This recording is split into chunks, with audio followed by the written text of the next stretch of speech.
अर्चना जी, मूर्ति बनाने वाले अक्सर अपनी बनाई हुई मूर्तियों का एक ढांचा अपने पास रखते हैं कि अगर मूर्ति टूट फूट जाए तो दोबारा बना सके।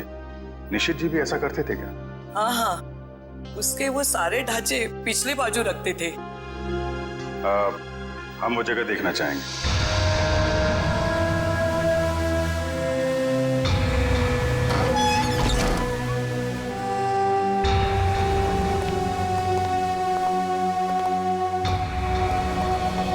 सर, आप सब देख रहे हैं ना, ये उनकी पूरी जिंदगी की कारीगरी है। उन्होंने जितनी भी मूर्तियां बनाई थी उन सबका एक एक ढांचा यहाँ है।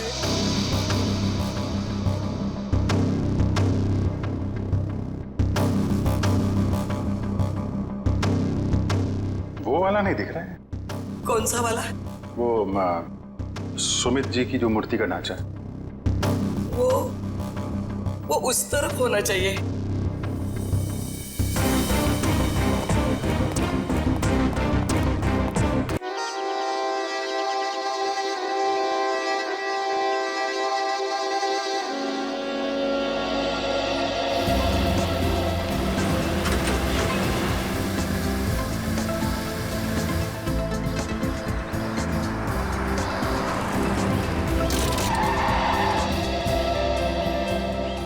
अवनी, एक काम करो, गाड़ी को रिवर्स गियर में लगाओ। हाँ, लेकिन मुझे डर लग रहा है। पता नहीं गाड़ी कहीं इधर उधर चली गई तो? कुछ नहीं होगा, जैसा मैं बोलता हूँ वैसा करती जाओ, ओके? एक काम करो, गाड़ी को रिवर्स गियर में लगाओ और धीरे धीरे क्लच दबाओ और धीरे धीरे एक्सीलेटर छोड़ो, बस। अवनी बेटा, हम सिखा देते हैं तुम्हें गाड़ी चलाना। रमेश को तो वैसे भी ठीक से नहीं आता है। अरे काका, आप साइकिल चलाना तो ठीक से जानते नहीं है, गाड़ी क्या चलाएंगे? हाँ काका, आप ही सिखा दीजिए तो अच्छा है। ये तो सारा दिन फोन पे लगे रहते, मेरी तरफ ध्यान भी नहीं देते। अच्छा, एक काम करो, गाड़ी को रिवर्स गियर में लो। हाँ, हेलो,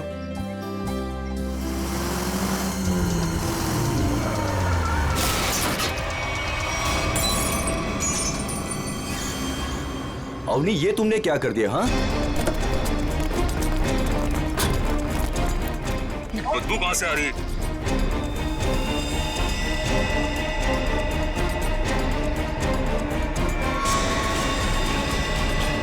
इसके अंदर लाश कहाँ से आ गई? इसमें से बदबू भी कितनी आ रही है? हे भगवान, इन्होंने तो लाश देख ली।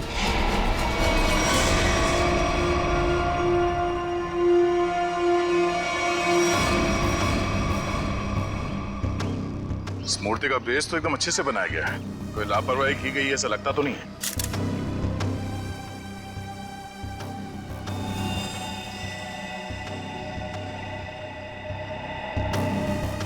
अगर इस मूर्ति में इसको रखा क्यों होगा? और वो भी ऐसे चहल पहल वाली कॉलोनी के बीच में रखी गई मूर्ति, वो भी ऐसे कॉलोनी के बीचों बीच जहाँ पे इतनी चहल पहल है।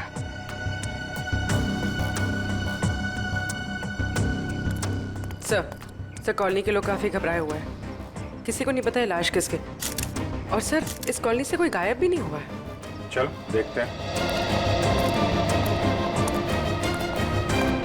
आप लोग प्लीज इन बच्चों को अंदर घर भेज दीजिएगा। ये सब देखना सुनना इनके लिए अच्छा नहीं, प्लीज। बच्चों, घर जाके खेलो, जाओ। माँ, आजोबा की मूर्ति में क्या था और उससे इतनी बदबू क्यों आ रही थी? घर आके बताती हूँ। बच्चों, मम्मी की बात सुनना चाहिए। हाँ, जाओ घर के अंदर जाओ। आपके बच्चे ने कहा कि ये मूर्ति उनके दादाजी की? जी, मेरे पिताजी की मूर्ति थी। सुमित प्रकाश नाम था उनका। उनकी मूर्ति क्यों बनवाई थी? मेरे पति एक इंजीनियर और साइंटिस्ट थे। सूखे इलाकों के लिए उन्होंने एक नई सिंचाई पद्धति का आविष्कार किया था। इसी से खुश होकर गवर्नमेंट ने उन्हें ये जमीन दान में दी थी। और सुमित जी इतने महान थे कि उन्होंने वो जमीन कॉलोनी को दान कर दी थी और हमने उसी जमीन पर ये बच्चों के लिए ये पार्क बनवा दिया। इसीलिए हमने उनके सम्मान में इस पार्क में उनकी मूर्ति लगवाई। देखिए, ऐसा लगता है कि किसी ने हाल में इस लाश को मूर्ति में छिपाया है।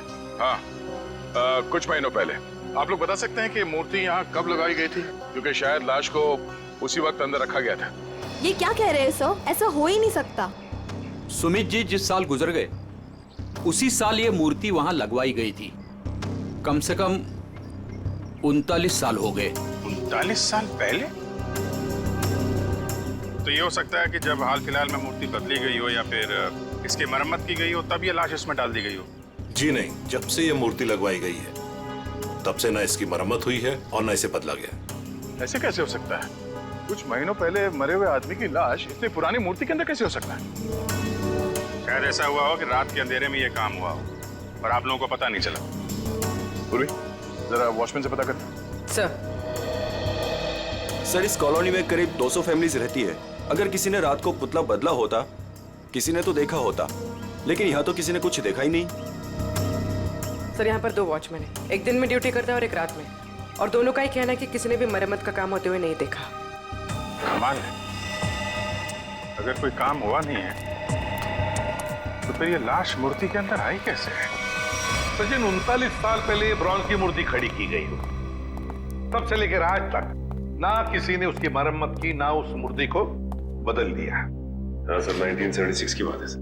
हाँ, और आज उस ब्रॉन्ज के पुतले के अंदर मिलती है एक लाश, और कॉलोनी के 40 लोग कहते हैं कि उन्होंने कुछ देखा तक नहीं। कैसे हो सकता है मूर्ति के अंदर लाश?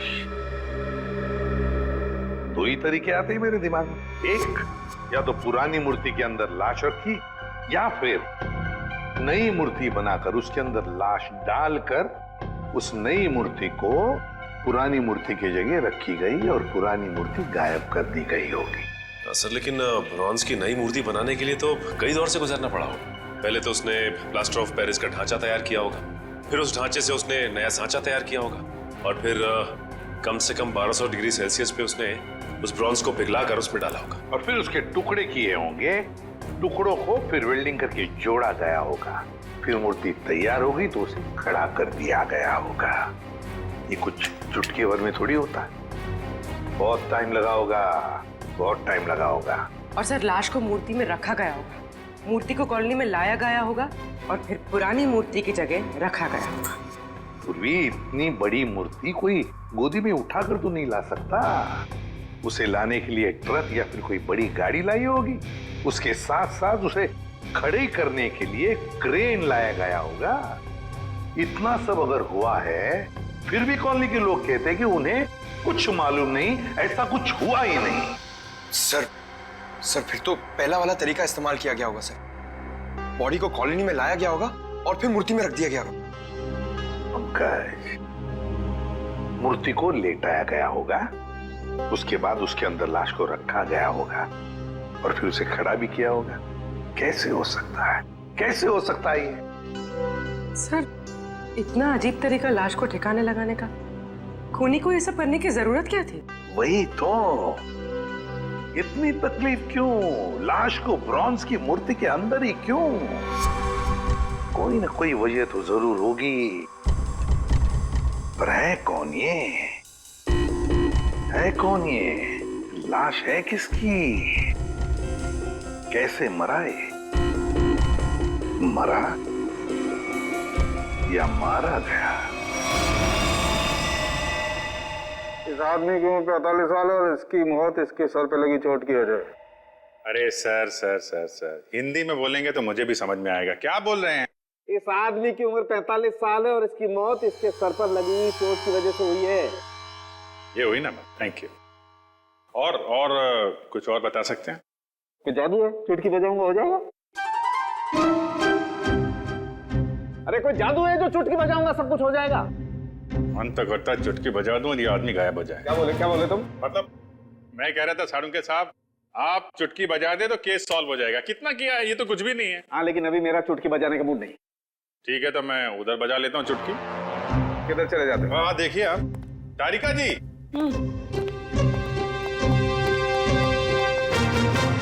कुछ मिला आईडी वाईडी आपको? ना आईडी ना वॉलेट, कुछ नहीं। और ये कपड़ों की हालत देखो। भाई साहब, बज गई चुटकी। लेकिन मैं आपको एक चीज बता सकती हूँ। अरे वाह, अब बजी चुटकी। मुझे मालूम था तारिका जी, आप मुझे कभी निराश नहीं करेंगे। बताइए। मैं आपको ये बता सकती हूँ कि ये लाश कितने समय तक उस मूर्ति में थी। अच्छा, कितने समय से? ये लाश ब्रॉन्ज की मूर्ति में बंद थी, वातावरण के प्रभाव में आए बिना। कुछ टेस्ट के बाद ये पता चला है कि 2 महीने से ये लाश उस मूर्ति में बंद थी। ओह, मतलब इस आदमी का खून 2 महीने पहले हुआ है। लगता तो ऐसा ही है। लेकिन सर, किसी ने इस लाश को देखा किसी ने उस मूर्ति में रखते हुए? कॉलोनी वाले बता रहे थे कि मूर्ति 39 साल पुरानी है। डॉक्टर साहब, आप ये बता सकते हैं ये मूर्ति नई है या पुरानी है? ये मूर्ति 39 साल पुरानी नहीं है, नई है। ओह, मतलब इस मूर्ति को वहां पे ट्रक में लाया गया होगा। किसी ने ट्रक को देखा कैसे नहीं? मुझे नहीं पता। सालू के साहब, किसी ने उस क्रेन को कैसे नहीं देखा जिसके जरिए उस मूर्ति को अपनी जगह पे रखा गया? मुझे नहीं पता। सालू के साहब, उस मूर्ति में वेल्डिंग कब और कैसे की गई? मुझे नहीं पता, मुझे नहीं पता, मुझे नहीं पता। ठीक है सर, मुझे लगता है लाश की गंध की वजह से सालूम के साहब का दिमाग खराब हो गया है। क्या बोल रहा है? क्या बोल रहा है? क्या बोल रहा है? क्या बोल रहा है? देखो, मुझे परेशान मत करो, मुझे इस लाश का चेहरा भी बनाना है। Don't disturb me. सर, आपसे कोई सवाल नहीं करेंगे, आप चेहरा बनाइए। चलो, एक बात तो ये पता चल गई कि मूर्ति नई है और किसी ने उसमें लाश रखी है। और कैसे सर? कैसे और कब का पता बाद में लगाएंगे। पहले ये पता लगाना है कि ये नई मूर्ति बनाई किसने।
दुकान में तो कोई नहीं दिख रहा।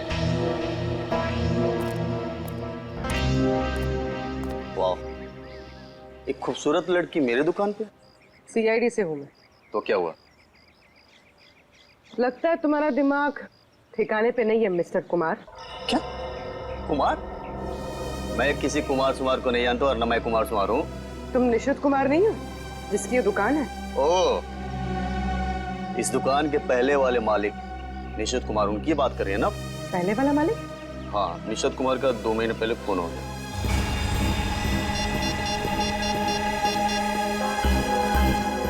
Hello, Abhijit sir.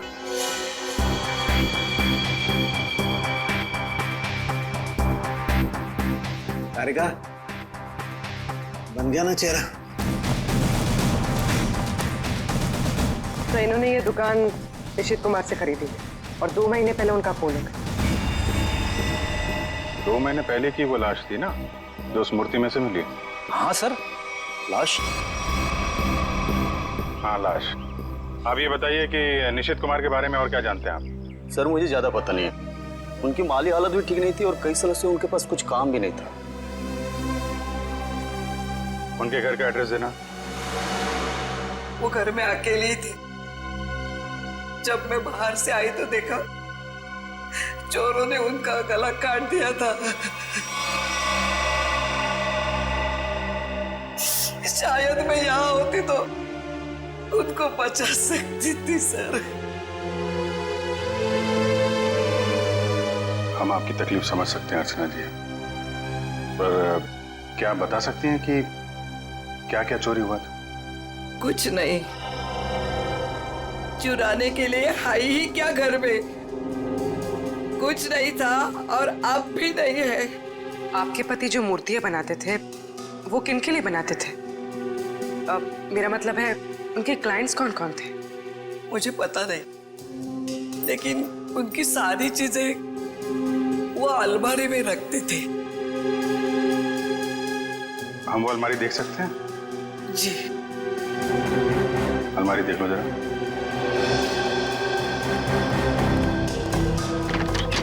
अर्चना जी, ऐसा भी हो सकता है कि ये चोरी का मामला ना हो। मैं समझी नहीं सर कुछ।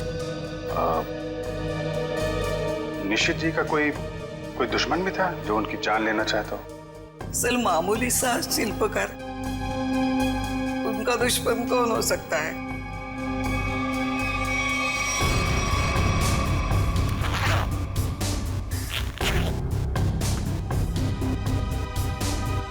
सर, हाँ बेट। इस फाइल में मूर्तियों की बहुत सारी न्यूज़पेपर कटिंग है सर। वो जो सारी मूर्ति बनाते थे ना, उसका सारा रिकॉर्ड इसी फाइल में रखते थे। और सर ये देखिए। तो ये मामला है, सुमित जी की मूर्ति भी इन्होंने बनाई थी 1976 में। अर्चना जी, मूर्ति बनाने वाले अक्सर अपनी बनाई हुई मूर्तियों का एक ढांचा अपने पास रखते हैं कि अगर मूर्ति टूट फूट जाए तो दोबारा बना सके। निशित जी भी ऐसा करते थे क्या? हाँ हाँ, उसके वो सारे ढांचे पिछले बाजू रखते थे। हम वो जगह देखना चाहेंगे।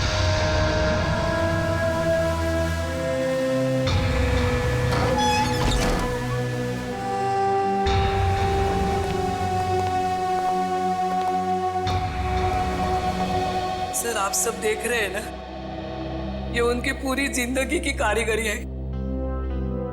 उन्होंने जितनी भी मूर्तियां बनाई थी उन सबका एक एक ढांचा यहाँ है।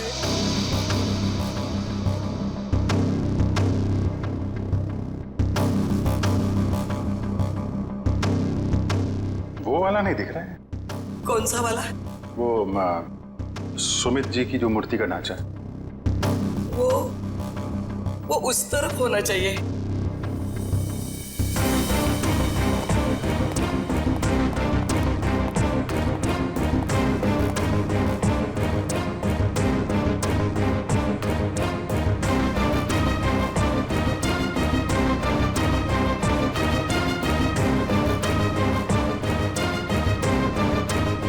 आप क्या देख रहे हैं? ये मिट्टी देख रहे हो? यहाँ पे कोई ढांचा था जो अब नहीं है। अर्चना जी, हाँ? वो सुमित कुमार जी की मूर्ति का ढांचा यहीं पे था? हाँ यही था। ले गए। सर आपका मतलब उन चोरों से थे नहीं? सुमित कुमार जी की मूर्ति का ढांचा चोर चुरा के ले गए। ऋषि जी का खून इस ढांचे की वजह से हुआ है। लेकिन सर, सुमित जी की मूर्ति का ढांचा चुरा के चोर क्या करेंगे? उस ढांचे की मदद से सुमित जी की नई मूर्ति बनाई गई और उस लाश को उसमें डाल दिया गया। लेकिन सर हमें कैसे पता चलेगा वो लाश किसकी है? साड़ू के साहब लगे हैं ना लाश का चेहरा बनाने में। एक बार चेहरा बन जाए सारी कहानी सामने आ जाएगी। हाँ डॉक्टर साहब, बन गया चेहरा?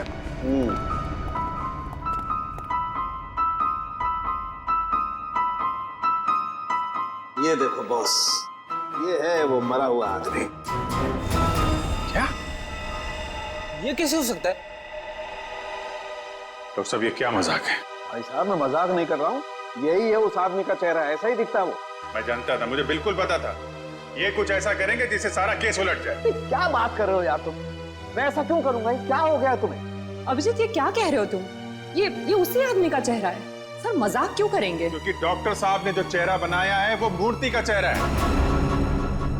सुमित जी का चेहरा है जो 39 साल पहले मर चुके हैं। इस चेहरे में सिर्फ मूंछ लगाना बाकी। क्या बात कर रहे हो? ये आप बताइए, आपने बनाया है चेहरा? तो मैंने तो वही बनाया है जो मुझे खोपड़ी ने बताया। मैंने तो मूर्ति देखी भी नहीं है यार। तो आप देख लीजिए, ये मूर्ति है। तो वाकई वही चेहरा है जो मैंने बताया। ऐसा कैसे हो सकता है? पर ये आदमी 39 साल पहले मर चुका है। आज जिंदा होता तो 80 साल का होता। और आपने कहा था ना कि ये मरा हुआ आदमी 45 साल का। कैसे पॉसिबल है? आई एम सॉरी बॉस, मुझे छुट्टी चाहिए। वो आप देखो सर। पहले हम ये पता लगाने की कोशिश कर रहे थे कि लाश को मूर्ति में रखा कैसे गया। अब हमें ये पता लगाना है कि सुमित जी की लाश सुमित जी की मूर्ति में आई कैसे और क्यों। सर कुछ पता चला उस लाश के बारे में? देखिए उसी के बारे में हम लोग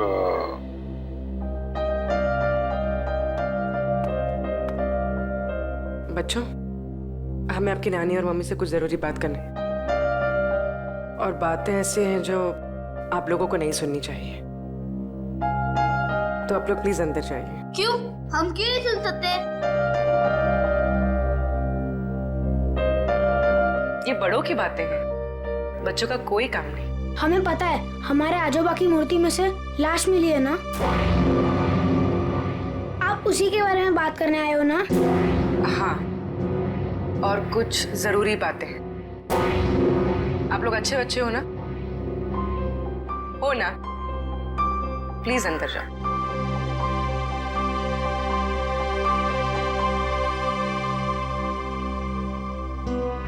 सर बताइए ना, क्या पता चला आप लोगों को? एक्चुअली इस केस की जांच को लेकर हम थोड़ी उलझन में हैं और हमें लगता है कि आप सुलझा सकती हैं इस उलझन को। कैसी उलझन? और मैं कैसे सुलझा सकती हूँ? दरअसल ये सब हमारे परिवार वाले जैसे ही हैं। जब से शादी करके आई हूँ, इसी कॉलोनी में रह रही हूँ। ये लोग सब कुछ जानते हैं। आपको जो कुछ भी कहना है इनके सामने कह सकते हैं। ठीक है। आपके पति सुमित जी को गुजरे हुए करीब 39 साल हो गए, है ना? लेकिन सुमित जी की मूर्ति में से हमें जो लाश मिली है वो सुमित जी की है।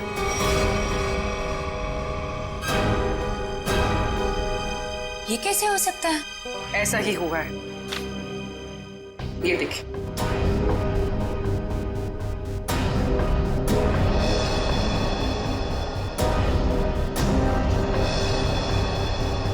इतने यकीन के साथ आप ये कैसे कह सकते हैं? हाँ, ये हो ही नहीं सकता। जरूर कुछ भूल हुई है आप लोगों से। कोई भूल नहीं हुई। ये एक साइंटिफिक मेथड है जिसमें लाश की खोपड़ी का चेहरा बनाया गया है और यही चेहरा बना है सुमित जी का। लेकिन मेरे पिताजी की लाश कैसे आ सकती है? ये मुमकिन नहीं है। वही तो, लाश की उम्र करीब 45 साल की है। आपके पिताजी जिंदा होते तो 80 साल के ऊपर के होते हैं। अब बात यह है कि 80 साल का आदमी 45 साल का कैसे हो गया? ये मैं कैसे जान सकती हूँ? अब आपको नहीं पता तो हमें कैसे पता होगा? चेहरा तो बिल्कुल आपके पति का ही है। सर, उनकी मौत के बाद उनका अंतिम संस्कार मैंने ही किया था। अगर किसी ने लाश बदल दी हो या कहीं किसी तरह वो जिंदा भी होते तो भी 80 साल का इंसान 45 साल का हो ही नहीं सकता। वही तो, यही बात हमें परेशान कर रही है। अच्छा, आपके परिवार में कोई ऐसा आदमी था जो बिल्कुल सुमित जी से मिलता जुलता हो? नहीं, जब से मैं उन्हें जानती हूँ या जब से मेरी शादी हुई है, मैंने तो ऐसा किसी को नहीं देखा जो उनकी तरह दिख रहा हो। चूंकि उस मरे हुए आदमी का चेहरा हूबहू आपके पति से मिलता जुलता है और उन दोनों में कोई संबंध है या नहीं, ये जानने के लिए मालती जी हमें आपकी थोड़ी मदद चाहिए। कैसी मदद? अगर आपको बुरा ना लगे तो हमें आपका डीएनए उस मरे हुए आदमी से मिला के देखना होगा। यही एक तरीका है सच्चाई को जानने का।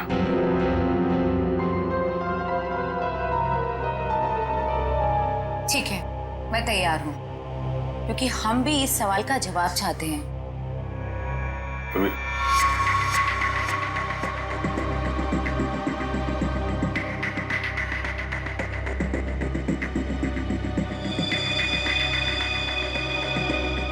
Thank you. हम फिर मिलेंगे, और तब जब आपके साथ मिलेंगे। तारिका जी, डीएनए रिपोर्ट आ गई? पार्शियल मैच है। क्या पार्शियल मैच है? देखा, इसका मतलब सालू के गलत नहीं था बॉस।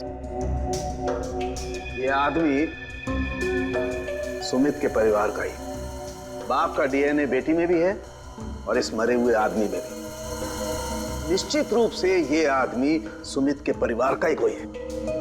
अगर ये सुमित का रिश्तेदार है तो किसी ने इसे पहचाना कैसे नहीं? कोई तो होगा जिसे पहचानता। ये बड़ी चौंकाने वाली बात है। आपने जो इसका चेहरा बनाया था उसकी फोटो हमने अखबार में भी भेजी, लेकिन ऐसा कोई भी आदमी सामने नहीं आया जो इसे पहचानता हो। अगर ये इसी शहर में था तो किसी ने तो इसे देखा होगा, कोई तो होगा इसके पहचान वाला। तारिका जी, आप तो जीनियस हैं। ऐसे क्या कह दिया मैंने? केस सॉल्व कर दिया। हो सकता है ये आदमी इस देश का हो ही ना, हो सकता है कि मरने से कुछ समय पहले इस देश में आया। ओह, इसीलिए किसी ने इसे पहचाना नहीं। हाँ, पिछले 2-3 महीने की इमिग्रेशन रिपोर्ट्स चेक करनी होंगी हमें।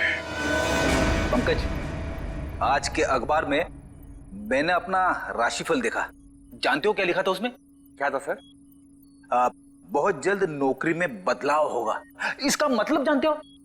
हाँ सर, ये तो बहुत दुख की बात है। आपका डिमोशन होने वाला है। आपकी पोस्ट तो मेरे से भी नीचे होने वाली है। क्या बोलता है? अरे इसका मतलब है मेरा बहुत जल्द प्रमोशन होने वाला है। हाँ, पिछले 1 हफ्ते से मुझे ऐसा ही लग रहा है। लेकिन मुझे ऐसा नहीं लग रहा है। क्यों? सर अभिजीत सर ने बिल्कुल सही पता लगाया सर। इमिग्रेशन रिकॉर्ड से उस मरे हुए आदमी का चेहरा मैच कर रहा है सर। गुड, मिला है सर।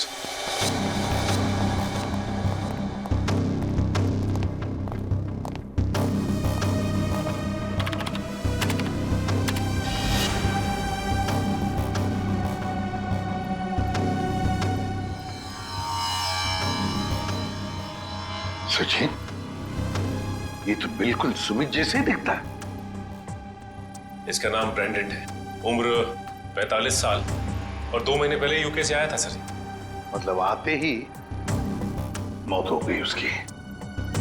सर, इसका नाम तो अंग्रेजों जैसा है पर लगता है इंडियन है। इस ब्रेंडन का घर का पता, फोन नंबर कुछ है? हाँ सर, जरूर।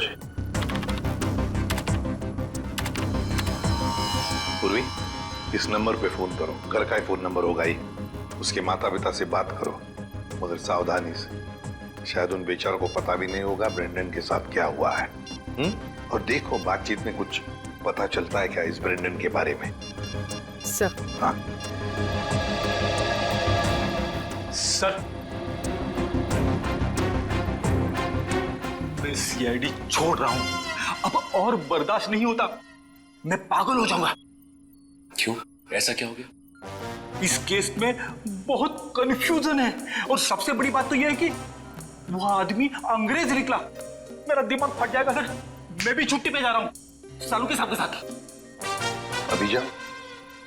अभी जाओ इसी वक्त। बोरिया भी सरा बांधो, निकल जाओ सीआईडी से। जाओ और कुछ समय बिताओ अपनी बीवी के साथ, शायद कुछ अकल आ जाएगी। जाओ। सर, आपका राशिफल तो सही निकला। नौकरी में बदलाव मतलब आपका रेजिग्नेशन, इस्तीफा।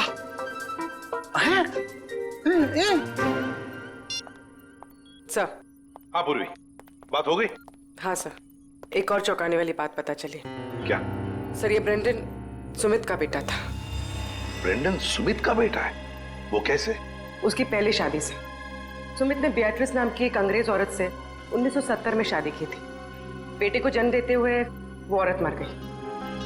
बीवी की मौत के बाद उसका दिल टूट गया और वो अपने इस बेटे को लेकर इंडिया वापस आना चाहता था, लेकिन उसकी बीवी के घर वालों ने बच्चे को आने नहीं दी। इसलिए बच्चे को नाना नानी के पास छोड़कर वो इंडिया आ गया। और इंडिया में आने के बाद उसने अर्चना से शादी की और अपनी पिछली जिंदगी मिटा दी। किसी को कुछ भी नहीं बताया। और इसीलिए सुमित के इस बेटे ब्रेंडन के बारे में यहाँ पे किसी को भी कुछ पता नहीं था। Yes sir. हाँ, लेकिन ये ब्रेंडन इंडिया आया क्यों आया ये? सर, अपने नाना नानी की मौत के बाद उसे अपने पिता के बारे में पता चला, तो अपने पिता के परिवार वालों के बारे में जानने के लिए वो इंडिया आया था। कोई आदमी अपने परिवार के बारे में जानने के लिए इंडिया आता है और यहाँ पर उसका खून हो जाता है। नहीं नहीं नहीं नहीं, ये कोई और ही चक्कर है। सर, अब इस ब्रेंडन के खूनी तक हम कैसे पहुंचेंगे? शुरू से शुरू करके। सॉरी सर, आपका मतलब क्या था? एयरपोर्ट से पंकज, एयरपोर्ट से। जैसे ब्रेंडन एयरपोर्ट पर उतरा, पता लगाएंगे वो कहां गया, कैसे गया, किससे मिला।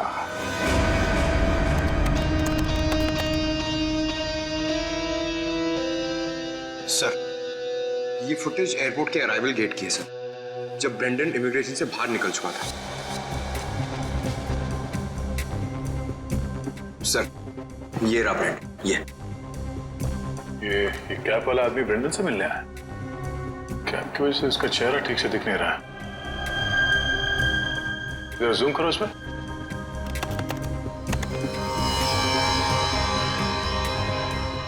ऐसा लगता है कि जानबूझकर ये आदमी अपना चेहरा छुपा रहा है। ये चाहता नहीं है कि उसका चेहरा कैमरे पे कैप्चर हो। आगे बढ़ो। सर, ये दोनों तो पार्किंग की तरफ गए।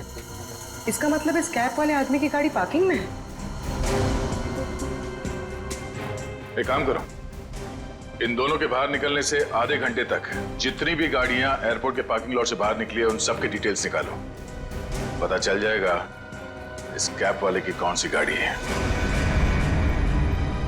सर, वो आदमी ब्रेंडन को जब एयरपोर्ट की पार्किंग में लेके गया, उसके आधे घंटे बाद तक ये सारी गाड़ियां बाहर जाती रही सर। बस वे ठीक है, एक एक को फोन करो और पता लगाओ किस पैसेंजर को इन्होंने एयरपोर्ट से पिकअप किया और कहां जाके छोड़ा। हेलो जी, मैं सीआईडी से इंस्पेक्टर सचिन बोल रहा हूँ। अच्छा, ये बताइए कि 15 फरवरी को आपकी कार इंटरनेशनल एयरपोर्ट पे गई थी किसी को छोड़ने के लिए? आप क्या करने गए थे? किसी को छोड़ने गए थे?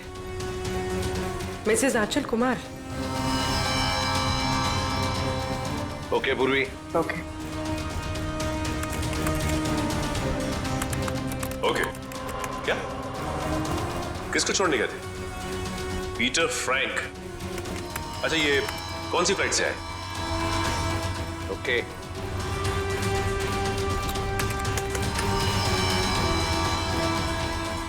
मिस्टर डिसिल्वा,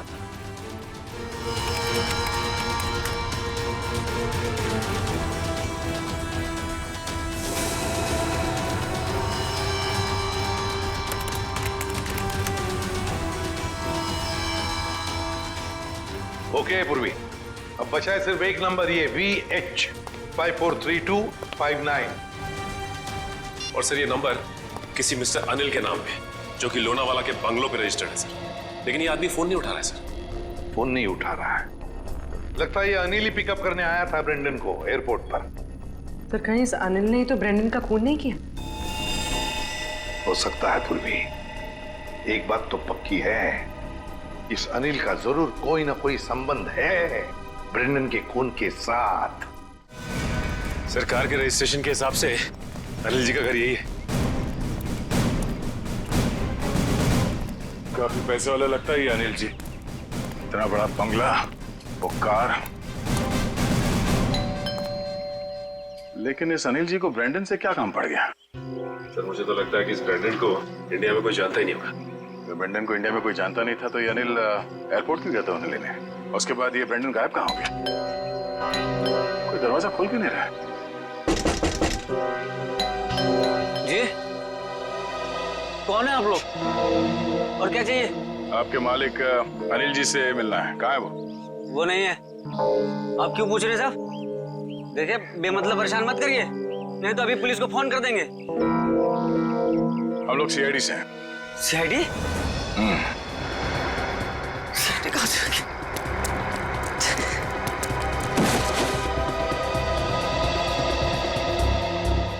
अब ये हमारे किसी काम का नहीं है।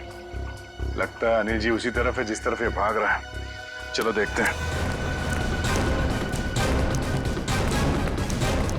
हट हट।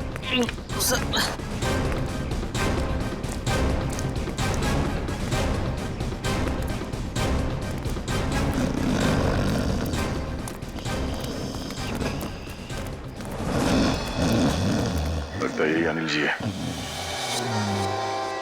अनिल जी, मालिक और नौकर एक साथ शराब पी रहे थे यहाँ पे। अनिल जी, अनिल जी, जी। हम ये जानने आए कि कुछ महीने पहले आप ब्रेंडन को एयरपोर्ट से लेकर कहाँ गए थे? एयरपोर्ट? ब्रैंडन? मैं कुछ नहीं समझ पा रहा यार, क्या बोल रहे तुम? हम ये कह रहे हैं कि ब्रेंडन को लेके आप एयरपोर्ट से आए थे और ये हमने सीसीटीवी फुटेज में देखा है।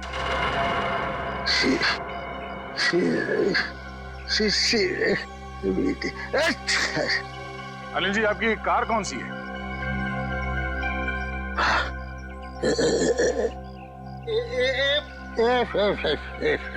सच्चाई तो ये है कि ना तो ये बंगला आपका है और ना ही वो कार।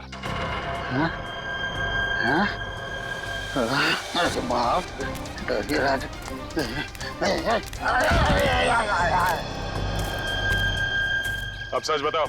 सर मैं कुछ नहीं जानता सर मैं तो एक मामूली सा वॉचमैन हूँ सर। वॉचमैन, ये मेरा मालिक है ना, मालिक, उसने अपना बंगला और कार मेरे नाम पर कर दिया सर।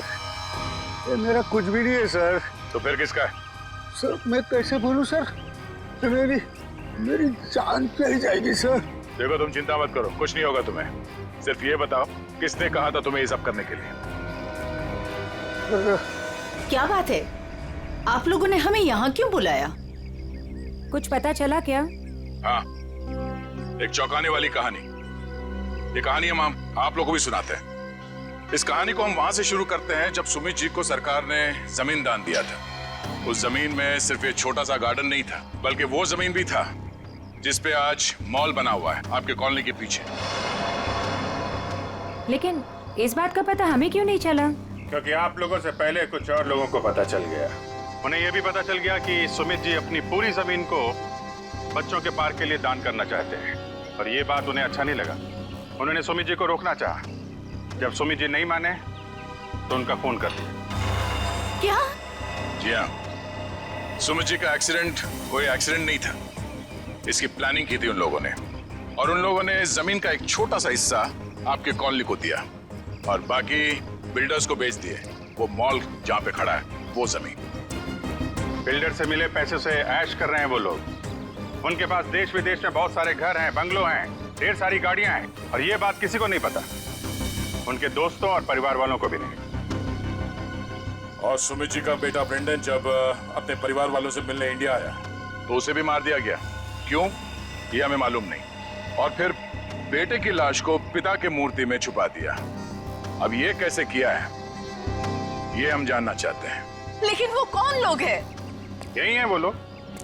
सच तो ये इसी कॉलोनी में रह रहे हैं, धोखे और खून से कमाए हुए पैसों पर ऐश कर रहे हैं, लेकिन हम उन्हें जानते हैं।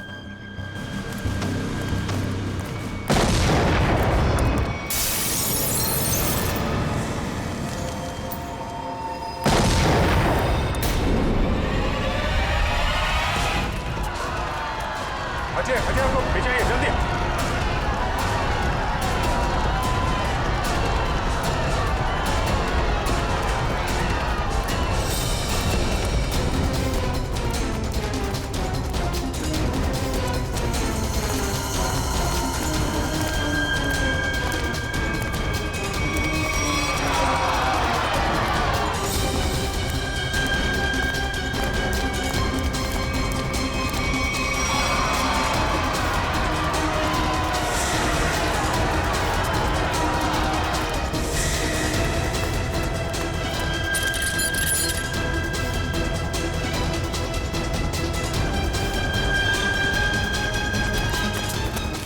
आनंद, आनंद संभालना यार। अरे अरे क्या हो रहा है ये?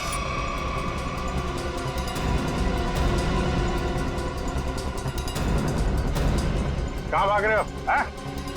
अरे सर उतारिए हम लोगों को। सर मर जाएंगे हम। सर नीचे उतारिए प्लीज। सर हमने तो तुम दोनों का नाम भी नहीं लिया था। हाँ, मगर तुम लोगों के लोनावले वाले बंगले पे गए थे हम लोग। नीचे उतारिए ना। अरे तुम लोग तो वैसे ही गिरे हुए आदमी हो। सुमित जी और ब्रेंडन का खून किया तुम लोगों ने। नहीं सर।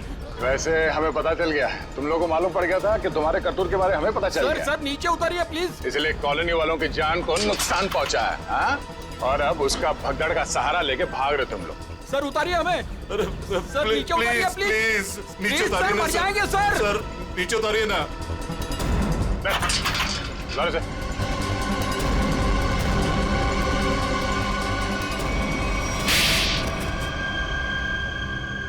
लेकिन वो तो आपके दोस्त थे, फिर आपने उनको क्यों मार दिया? क्योंकि इनके लिए पैसा दोस्ती से ज्यादा मायने रखता है। लेकिन ब्रेंडन को क्यों मारा? सर एक्चुअली हम उसे मारना नहीं चाहते थे। हम उसे एयरपोर्ट से सीधा हमारे खाली पड़े हुए फ्लैट पे लेके गए। हमने सोचा था हम उसके बाप के मरने की झूठी कहानियां सुनाकर उसको यूके वापस भेज देंगे, और उसने हमारी वो बातें सुन ली थी जिसमें हमने सुमित को मारने का जिक्र किया था। इसके लिए उसको मारा सर। लेकिन उसकी लाश मूर्ति में क्यों छुपाई? हम नहीं चाहते थे कि उसकी लाश किसी भी हालत में सीआईडी को मिले। अगर हम उसे जलाते, दफनाते या किसी तालाब झील में उसकी लाश छोड़ देते तो एक न एक दिन तो लाश मिल ही जाती ना। फिर तो हम पकड़े जाते।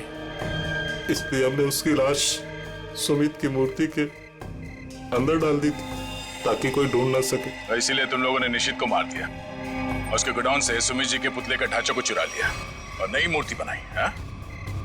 लेकिन तुम लोगों ने मूर्ति जब बदली तो कॉलोनी वालों को कैसे नहीं पता चला? वो सर, हमने एक दिन पूरे कॉलोनी वालों को रात के खाने की दावत दी थी और हमने उनके खाने में नींद की गोलियां डालती थी। अच्छा, जब सारी कॉलोनी सो गई तो पुरानी मूर्ति की जगह नई मूर्ति रख दी। अगर रोनी अपनी कार से उस मूर्ति को ठोकर नहीं मारती तो इनके काले कारनामों से पर्दा नहीं हटता। लेकिन सच्चाई में एक ताकत होती है जो कभी छुपती नहीं, और जुर्म में भी वही कमजोरी होती है, वो भी कभी छुपती नहीं। इन्हें हमारे हवाले कर दीजिए, इन्हें सजा अब हम देंगे। हाँ सर, इन्होंने हमें धोखा दिया है, ये हमारे गुनहगार है। नहीं सर, हमें अरेस्ट कर दो, ये लोग मार डालेंगे। हमें अरेस्ट कर लीजिए सर। तुम्हें सजा देने का हक अगर हमारे हाथ में होता तो हम तुम्हें इनके हवाले कर देते। हमारे हाथ बंधे हुए हैं, वरना निखिल, पंकज ले जाओ इन्हें।